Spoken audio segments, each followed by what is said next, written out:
السلام علیکم ورحمۃ اللہ وبرکاتہ۔ حسین کہتے ہیں کہ ایک سائل نے آ کر ابن عباس رضی اللہ عنہ سے کچھ مانگا تو ابن عباس نے سائل سے کہا، کیا تم یہ گواہی دیتے ہو کہ اللہ تعالیٰ کے سوا کوئی معبود برحق نہیں ہے؟ اس نے کہا، ہاں۔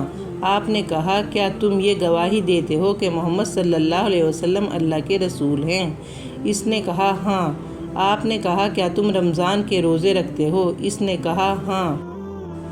آپ نے کہا، تم نے سوال کیا اور سائل کا حق ہوتا ہے، بے شک ہمارے اوپر ضروری ہے کہ ہم تمہارے ساتھ حسن سلوک کریں۔